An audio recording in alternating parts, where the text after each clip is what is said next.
questions or comments now that we have comment. Thank you very much. Wonderfully stimulating. And I particularly enjoyed your last point, the two alternative explanations that either the philosophers or the cognitive neuroscientists got it wrong, or both. I mean, that Maybe should both, be yeah. that should be possible as well. Yeah. Here in this environment, it has a strange ring because neuroscience of that kind has been so phenomenally successful in the last decades, I would say, that neuroscientists now commonly assume that they got it right and philosophy got it wrong. But I mean, we should entertain the possibility that it's not like that.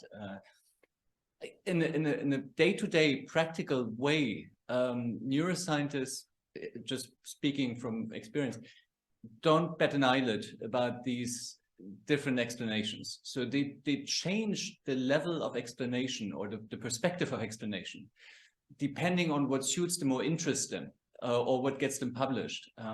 So they easily talk about mechanisms of molecular configurational change in the ion channels, doing something in terms of a replacement circuit, electrical properties, causing a computation in a dendritic tree that's either linear or nonlinear summation, causing a behavior.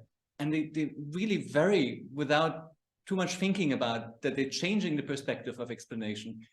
Vary between these perspectives, no problem.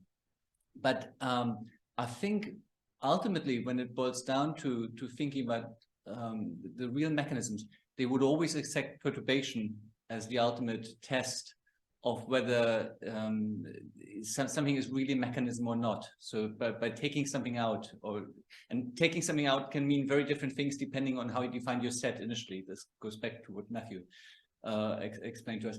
So I think from the neuroscience perspective, people don't have much of a problem with that. And perhaps they should, but they haven't. And perhaps being clearer in their concepts would actually help them to find better mechanistic explanations. But right now, there's so many of them. So that everybody finds a problem that gets them published and promoted. And so they're just doing what they can do. But perturbation, again, it boils down to that is the ultimate test. And you can do that more easily when you're talking about biophysical setups and when you're talking about replacement circuits than when you're talking about computational properties. Mm-hmm. Computational properties would be, I mean, we're still having Stefano's presentation ahead, but computational manipulation would be something like adding noise, you know, and then you would see if something changes and if that causes different behaviors, or mixing up the topology or something like that. Mm-hmm. But yeah, people perhaps in the empirical domain don't trust the computational neuroscientists so much. So I think it's really the hard and fast mechanistic explanation when you perturb something. Mm-hmm. But that's just a comment and not based on principled arguments. Yeah, but this is really interesting. We should talk about more what perturbations really are and how this fits to this interventionist picture. But I mean, I think you're completely right. This is a philosophical problem that first and foremost interests philosophers. But this is why I think it's great to be invited by computational neuroscientists to just see, is this... So it might very well be that whatever the solution to this is, doesn't have any influence on how scientific explanations work. Maybe not. Maybe it does. I don't know.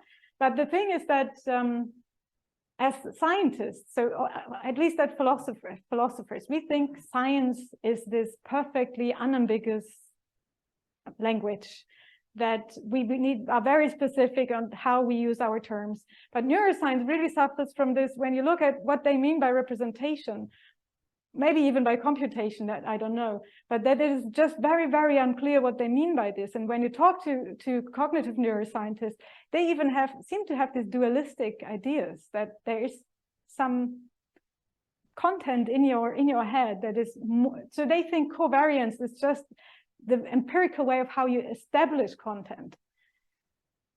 But most philosophers think, and that's it, this is what it means to have content. But they would say, no, there is content in this neural activity. And then you think, well, what do you mean by this? And this is just very, very unclear. And often they do not even agree that this is weird. They would just say, yeah, this is how, yeah, and probably it wouldn't change any experiments, but it might change how you think about the brain, but maybe not. And I would be fine with this, but of course it would be nice to discuss this more, whether it actually makes a difference to neuroscience. I completely agree. It always helps to be clear about one's concepts. Yeah. And so we should strive to do that. Thank you. Anyone else? Yeah, okay, we go this way, it's fine. Me?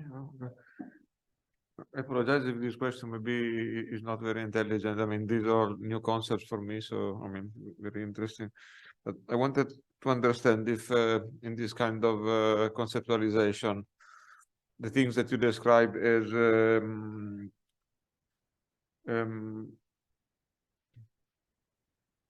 sorry.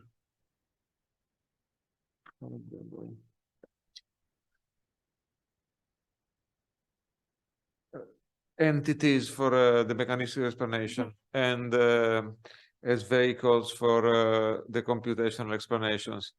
So, I mean, it could be that, you know, the function or the calculation or the phenomenon arises not because of the two elements or entities that for me are kind of nodes in a network, but because of their interaction, which is something that essentially exists because the two nodes or entities or variables interact.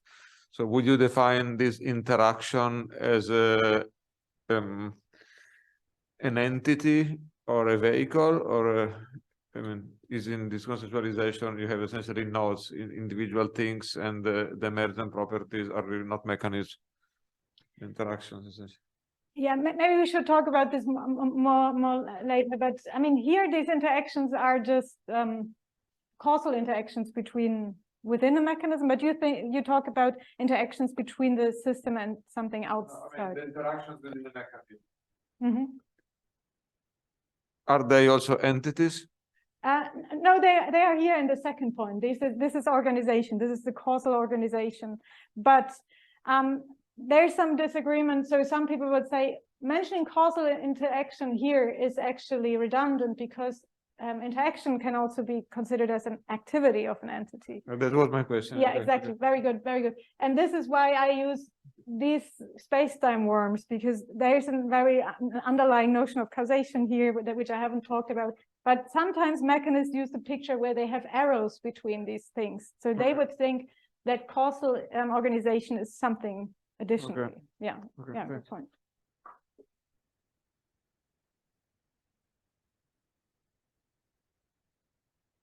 Thank you for the interesting talk. So this is coming from a non-philosopher. So what is the role of predictive power? Like if we think that prediction is the ultimate goal, then those two toy example models are the same. And why would we need to dig into like whether it's an OR function or an AND function as long as the predictions are the same? Yeah, very, very good point. A very deep philosophical point, because the new mechanists would say prediction and explanation has nothing to do with each other, or not much with it to do with each other. So, I mean, some earlier accounts of explanation, they would just identify or would say, well, explanation requires prediction at least. But the mechanists would say, no, prediction is not the ultimate goal, but manipulation is the ultimate goal.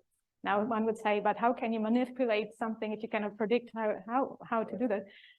Yeah, but they would say, in this case where you are asking for an explanation, here you really want to understand why is this output following the input. So it's asking for how does that work? Why is this happening?